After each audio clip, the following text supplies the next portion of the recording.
Esther chapter 4. When Mordecai learned all that had happened, he tore his clothes and put on sackcloth and ashes, and went out into the midst of the city. He cried out with a loud and bitter cry. He went as far as the front of the king's gate, for no one might enter the king's gate clothed in sackcloth.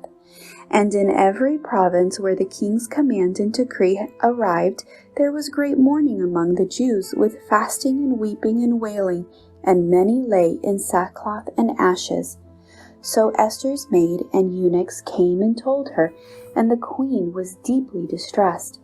Then she sent garments to clothe Mordecai and take his sackcloth away from him, but he would not accept them. Then Esther called Hathach, one of the king's eunuchs, whom he had appointed to attend her, and she gave him a command concerning Mordecai to learn what and why this was.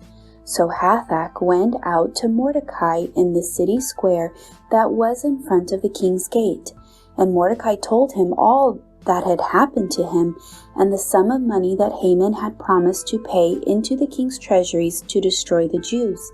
He also gave him a copy of the written decree for their destruction, which was given at Shushan, that he might show it to Esther and explain it to her, and that he might command her to go in to the king to make supplications to him and plead before him for her people.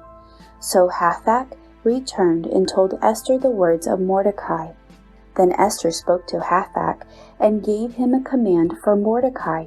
All the king's servants and all the peoples of the king's provinces know that any man or woman who goes into the inner court to the king, who has not been called, he has but one law: put all to death, except the one to whom the king holds out the golden scepter, that he may live. Yet I myself have not been called to go in to the king these 30 days. So they told Mordecai Esther's words.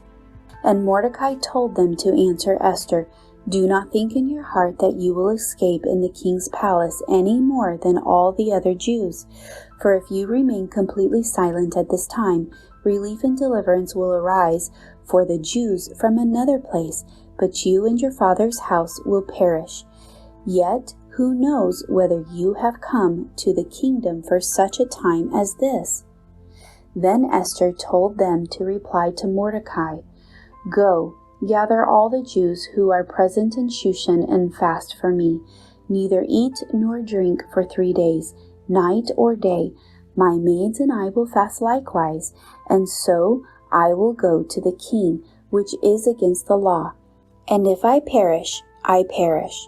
So Mordecai went his way and did according to all that Esther commanded him.